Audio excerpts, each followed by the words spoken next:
Hi, ఈ వీడియోలో మనం డిస్క్ సైజెస్ గురించి తెలుసుకుందాము.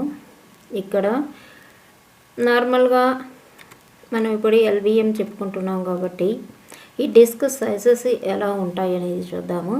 ఒక లైనక్స్ అడ్మినిస్ట్రేటర్గా మనం డిస్క్ సైజెస్ ఈ ఎలా ఉంటుంది అనేది మనం తెలుసుకోవడం చాలా అవసరం.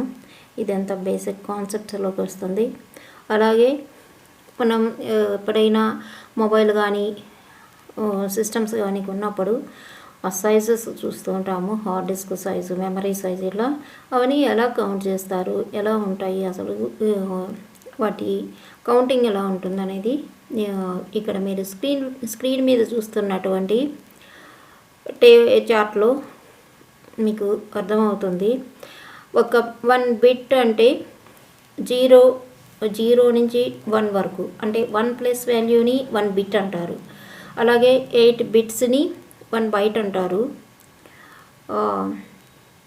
1024 బైట్స్ని 1 కిలోబైట్ అంటారు. దీన్ని కేబీతో ఐడెంటిఫై చేస్తాము, కేబీగా తీసుకుంటాము. అలాగే 1024 కిలోబైట్స్ని 1 మెగాబైట్ గాను, 1024 మెగాబైట్స్ని 1 జిగాబైట్ గాను, 1024 జిగాబైట్స్ని 1 టీబీ గాను, 1024 టెరాబైట్స్ని 1 పెటాబైట్ అంటే పీబీ గాను, అలాగే 1024 పెటాబైట్స్ని 1024 చేత మల్టిప్లై చేస్తే మనకు 1 ఎక్సాబైట్ అనేది వస్తుంది. దాన్ని ఈబీ అని చెప్తాము. అలాగే 1024 ఎక్సాబైట్స్ని 1024 చేత మల్టిప్లై చేసినప్పుడు వచ్చేటటువంటి ఆ నెంబర్ని జెల్టాబైట్ అంటారు. దాన్ని జెడ్బీ అంటారు.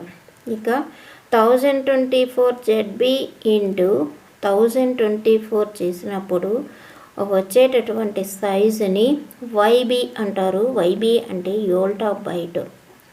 ఇప్పుడు అర్థమైంది అనుకుంటాను ఈ సైజెస్ ఎలా ఉంటాయి అనేది. మనకు మ్యాక్సిమం పీబీ వరకు తెలిసి ఉండొచ్చు, కానీ ఎక్సాబైట్, జెల్టాబైట్, వోల్టాబైట్ అనేవి కూడా ఉన్నాయి. వాటి సైజెస్ 1024 పిఈ ఇంటూ 1024 ఇస్తే ఈబీ వస్తుంది. 1024 ఇంటూ 1024 ఇస్తే జెడ్బీ వస్తుంది. 1024 ఇంటూ 1024 ఇస్తే వైబీ వస్తుంది. అసలు ఈ సైజెస్ ఎందుకు చెప్పుకుంటున్నాము అంటే, ఇప్పుడు మనకు ఒక డిస్క్ని అసైన్ చేస్తారు. అది ఏ రిక్వైర్మెంట్ని బట్టి మనకు డిస్క్ని మనం స్టోరేజ్ నుంచి తీసుకోవాల్సి ఉంటుంది. ఇక్కడ ఈ స్టోరేజ్ అడ్మిన్స్ మనకు ఎంత డిస్క్ కావాలో అంత డిస్క్ని క్రియేట్ చేసి మన సిస్టమ్కి ప్రొవైడ్ చేస్తారు. ఆ డిస్క్ని మనం పార్టీషన్స్గా యూజ్ చేసుకుంటాము. ఇక్కడ పార్టీషన్స్లోకి మనం నెంబర్ ఆఫ్ పార్టీషన్స్ అంటే ఆల్రెడీ చెప్పుకొని ఉన్నాము. పార్టీషన్స్ అనేవి డిస్క్ పార్టీషన్ క్రైటీరియా ఎలా ఉంటుంది అంటే, ఒక డిస్క్లో 4 పార్టీషన్స్ ఉంటాయి. మెయిన్గా 3 partitions primary partitions, 1 extended partition ఉంటుంది. ఆ 3 ప్రైమరీ పార్టీషన్స్లో ఎంబీఆర్ అంటే మాస్టర్ బోర్డ్ రికార్డ్, అలాగే ఓఎస్ ఇన్స్టాల్ అయ్యి ఉంటుంది. ఆల్రెడీ ప్రీవియస్ వీడియోలో చెప్పున్నాను, కానీ కొంతమంది ఆడియో సరిగా రావట్లేదు అని నాకు కామెంట్లో ఇచ్చిన్నారు. ఏం ప్రాబ్లం లేదు, నేను ఎక్కడో ఒక దగ్గర ఆ పాయింట్స్ మళ్ళీ కవర్ చేస్తాను. ఇప్పుడు ఎంబీఆర్ అంటే, ఎంబీఆర్ అనేది 3 ప్రైమరీ పార్టీషన్స్లో ఎంబీఆర్ అలాగే ఓఎస్ ఇన్స్టాల్ అయ్యి ఉంటుంది. 4th పార్టీషన్ ఎక్స్టెండెడ్ పార్టీషన్గా తీసుకుంటాము. ఈ ఎక్స్టెండెడ్ పార్టీషన్ అనేది ఒక స్పెషల్ పార్టీషన్. ఆ స్పెషల్ పార్టీషన్లో మల్టిపుల్ లాజికల్ పార్టీషన్స్ క్రియేట్ చేస్తాము. అవి ఎల్విఎంలోకి యూజ్ చేసుకుంటాము. ఇక్కడ ఇంకొకటి ఏమిటంటే, ఇక్కడ ఎంబీఆర్ అంటే ఏంటి? ఎంబీఆర్ అంటే మాస్టర్ బూట్ రికార్డ్. డిస్క్లో ఫస్ట్ సెక్టార్లో ఉంటుంది. MBR size 512 bytes. ఎంబీఆర్లో 3 పార్ట్స్ ఉంటాయి. 1 ఐపీఎల్ అంటారు, ఇనిషియల్ ప్రోగ్రామ్ లోడర్. దీనిలోనే సెకండరీ బూట్ లోడర్ కూడా ఉంటుంది. ఈ ఐపీఎల్ రెస్పాన్సిబిలిటీ ఏంటంటే ఓఎస్ని బూట్ చేయడం. ఇంకా second part PTI, partition table information అంటారు. ఈ పార్టీషన్ టేబుల్ ఇన్ఫర్మేషన్లో మనం క్రియేట్ చేసేటటువంటి డిస్క్ మీద క్రియేట్ చేసేటటువంటి పార్టీషన్ ఇన్ఫర్మేషన్ మొత్తం అంటే partition type, partition size, partition information మొత్తం ఈ పార్టీషన్ టేబుల్లో ఎంబీఆర్లో ఉండేటటువంటి పీటీఐలో అంటే పార్టీషన్ టేబుల్ ఇన్ఫర్మేషన్లో అప్డేట్ అవుతూ ఉంటుంది. ఇంకా థర్డ్ పార్టు వ్యాలిడిటీ చెక్ అంటారు. ఈ వ్యాలిడిటీ చెక్ అనేది 2 bytesలో ఉంటుంది. ఇది ఎంబీఆర్ వ్యాలిడా కాదా అని అబ్జర్వ్ చేస్తూ ఉంటుంది.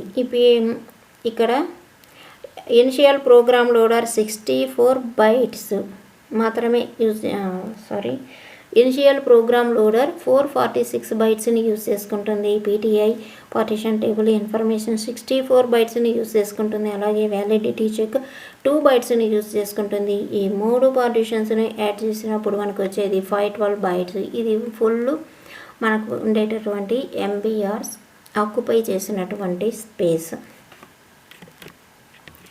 ఇక డిస్క్స్ని మన సిస్టమ్కి అసైన్ చేసినప్పుడు స్టోరేజ్ నుంచి అవి ఏ డిస్క్ అని ఎలా ఐడెంటిఫై చేస్తారంటే ఐడిఈ డిస్క్స్ ఇక్కడ టైప్స్ ఎలా ఉంటాయంటే ఐడిఈ డిస్క్ డ్రైవ్స్, అలాగే స్కసీ SATA disks and VDI disks ఉంటాయి.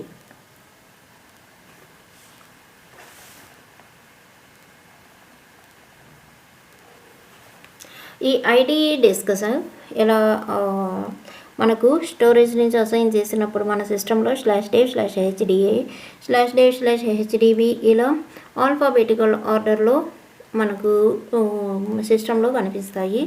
fdisk-l అనే కమాండ్ ఇచ్చినప్పుడు.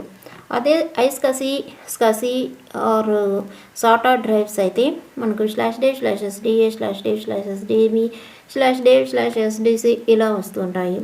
ఇక్కడ పార్టీషన్స్ ఎలా ఉంటాయి అంటే ఐడిఈ డిస్క్కి /dev/HDA1/dev/HDA2/dev/HDA3 ఇలా ఉంటాయి పార్టీషన్స్. అదే స్కసీ సాటా డిస్క్స్లో /dev/SDA1/dev/SDA2/dev/SDA3 అని ఇలా నెంబర్ ఆఫ్ పార్టీషన్స్ని మనం క్రియేట్ చేస్తూ ఉంటాము. ఇక వీడిఐ వర్చువల్ డ్రైవ్స్ ఉంటాయి. ఈ డ్రైవ్స్కి /dev/VDA/dev/VDB ఇలా ఉంటాయి డ్రైవ్స్. అలాగే పార్టీషన్స్ /dev/VDA1/dev/VDA2/dev/VDA3 ఇలా ఉంటాయి. అసలు ఐడిఈ అంటే ఇంటిగ్రేటెడ్ డ్రైవ్ ఎలక్ట్రానిక్స్ అంటారు. ఐస్కసీ అంటే internet small scale system interface అంటారు. స్కసీ అంటే స్మాల్ స్కేల్ సిస్టమ్ ఇంటర్ఫేస్. ఇవి మనం మెయిన్గా తెలుసుకోవాల్సినటువంటి డిస్క్స్. ఇంకా ఫైల్ సిస్టమ్ టైప్స్ ఉంటాయి. ఫైల్ సిస్టమ్ టైప్స్ అనేవి number of file system types ఉన్నాయి లైనక్స్లో.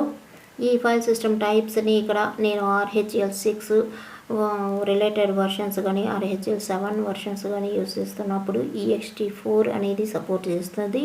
RHEL6 and RHEL7. అలాగే RHEL7 వర్షన్ నుంచి XFS అంటే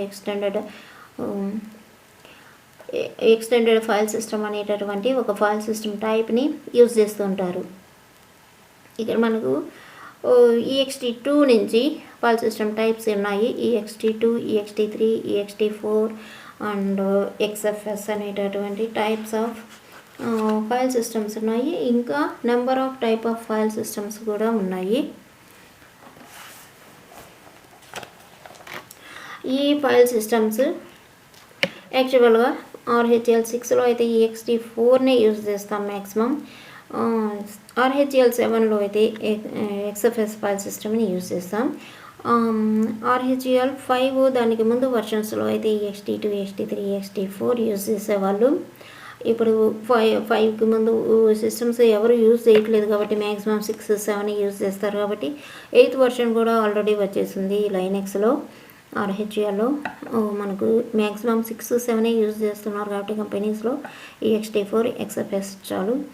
వాటి గురించి తెలుసుకుంటే చాలు. ఇంకా VFAT, CDFS, HDFS, ISO 9660 ఈ టైప్స్ ఆఫ్ ఫైల్ సిస్టమ్స్ కూడా మనకు అవైలబుల్లో ఉంటాయి.